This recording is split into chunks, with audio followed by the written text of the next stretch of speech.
Selamat datang di Do It, podcast yang membahas seputar pengelolaan keuangan. Dalam setiap episode, saya akan berbincang dengan bintang tamu yang menarik dan juga para expert yang akan menjawab segala permasalahan finansial. Bersama saya, Conchita Caroline, inilah Do It. Ya, Bala Duit masih membahas tentang kebebasan secara finansial. Kalau di video pertama kita sudah memahami dulu apa sih sebenarnya arti dan makna dari kebebasan finansial. Di video kedua ini kita akan lebih membahas tentang bagaimana untuk bisa menggapai kebebasan tersebut. Nah, ini kita akan tanya-tanya juga tentunya kepada Pak Jeffrey Key, dan masih bersama dengan teman saya di studio ada Mas Gideon Tules ya Mas ya. Oke, Pak Jeffrey, tadi kan Pak Jeffrey bilang sebaiknya yang namanya perencanaan keuangan untuk mencapai kebebasan finansial itu dilakukan sedini mungkin. Kalau misalnya pada kasus kita sudah di usia produktif begitu Pak, ada nggak sih sebenarnya kata terlambat untuk yang namanya perencanaan keuangan lebih baik? Sebenarnya tidak ada kata terlambat.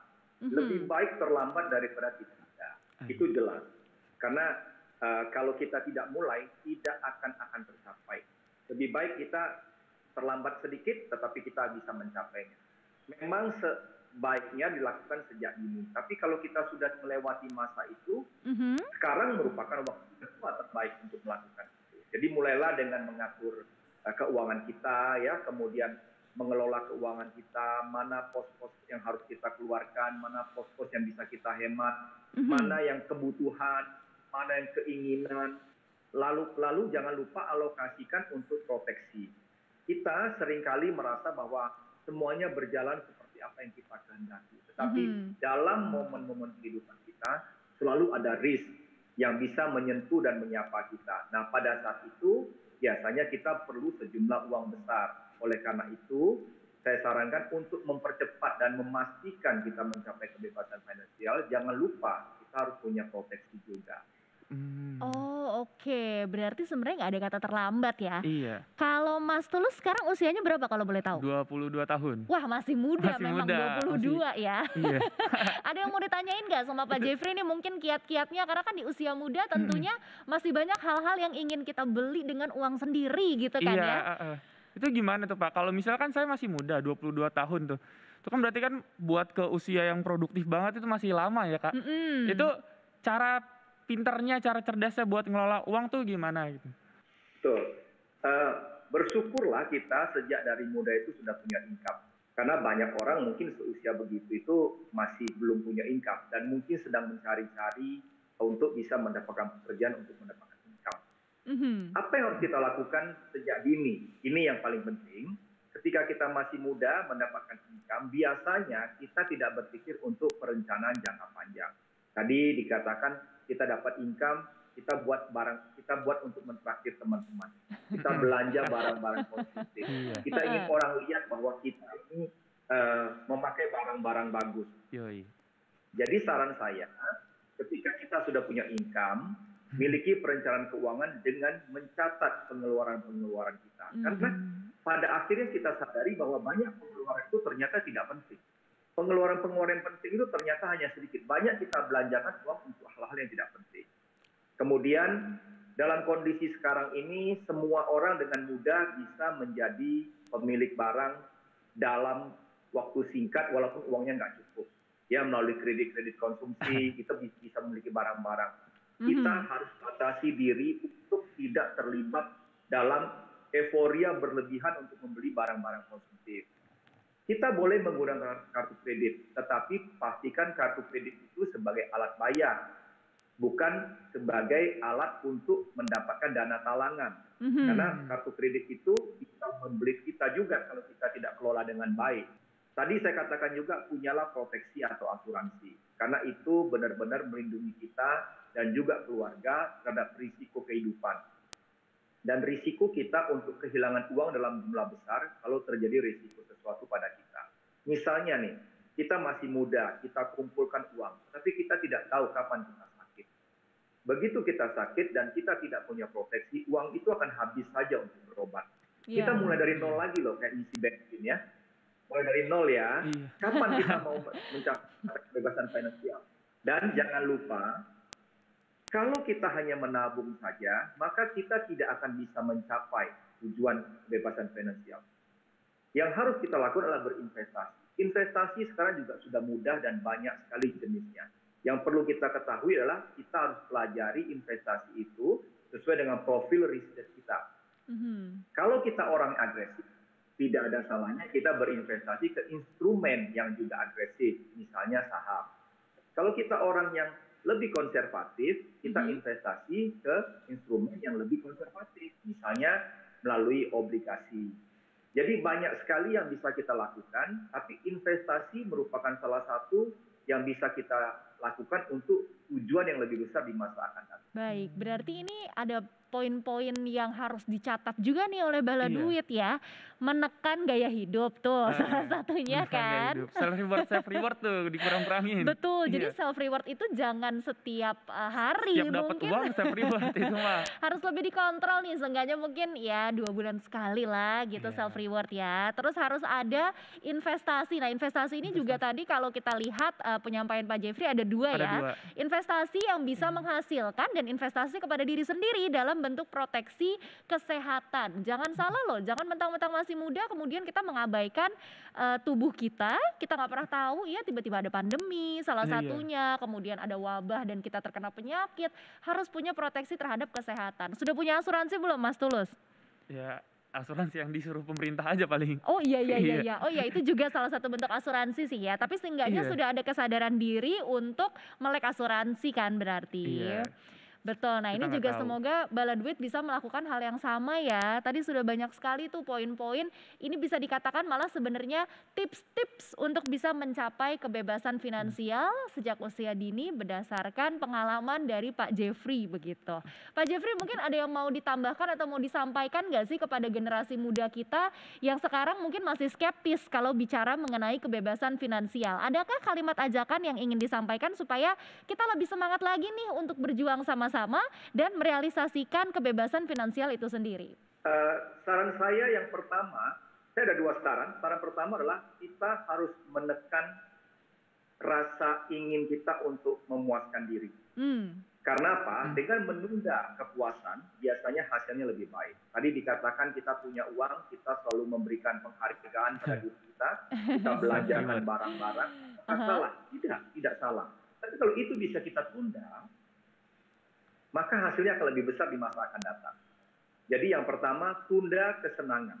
Itu yang harus kita lakukan. Nah, uangnya yang kita dapatkan dari hasil menunda kepuasan tadi, bisa kita nikmati nanti.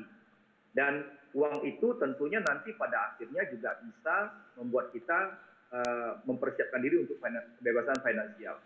Dan yang kedua adalah kurangi hal-hal pengeluaran yang sepele. Saya sebut di sini latte factor ya.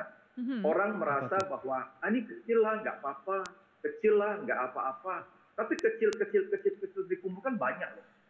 Contoh, satu hari kalau kita iseng aja dengan teman-teman ngopi 2 kali, berarti itu sudah hampir 100.000 habis. Kalau sebulan, berarti 3 juta.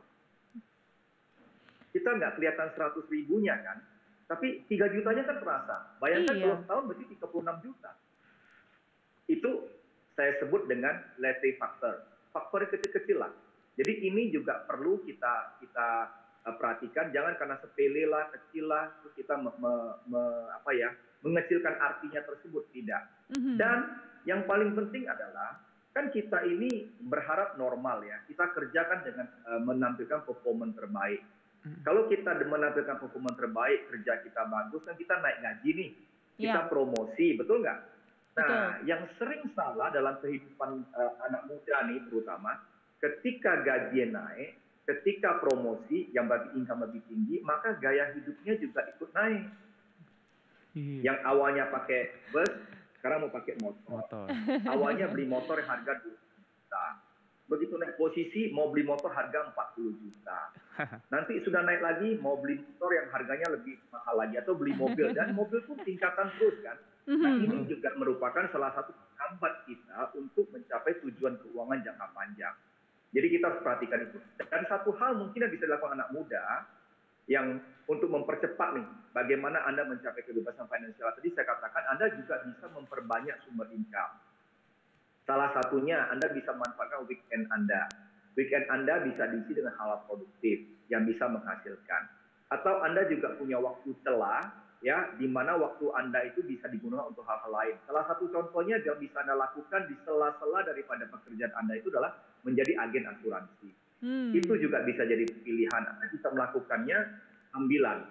Dan ini mendapatkan income tambahan untuk Anda, untuk membantu Anda untuk mempersiapkan ke masa yang akan datang, di mana Anda mungkin bisa mempersiapkan kebebasan finansial. Begitu, Cinta. Betul, jadi kita juga harus pintar-pintar melihat peluang sebenarnya ya di masa muda ini. Selain kita harus bisa mengontrol nih nafsu untuk berbelanja, memberikan penghargaan kepada diri sendiri, kita juga harus melihat momentum begitu. Gimana Mas Tulus? Iya, paling self reward itu yang paling susah sih ya. Iya benar. Self reward kita nganggapnya, ya kan kita udah capek masa ya kagak belanja sih gitu, selalu kayak gitu mulu. Bener-bener aku juga ngerasa tertampar tuh tadi pas dibilang gajinya sekian, biasa naik motor tiba-tiba mau naik mobil, nanti mobilnya nambah lagi, iya emang bener ya. Cuman emang ada orang yang kalau naik terus dia tetap kayak gitu, emang ada gitu ya? Nah itu mungkin yang harus kita pelajari dari Pak Jeffrey ya, harus lebih sabar supaya seperti yang tadi Pak Jeffrey bilang, reward yang kita dapatkan di hari tua juga lebih besar lagi begitu. Ya, memang kita suka terperangkap dalam yang namanya nggak apa-apa lah gitu kan, kita udah kerja keras. Iya, yang kecil-kecil juga kayak kopi tadi, bener banget kopi.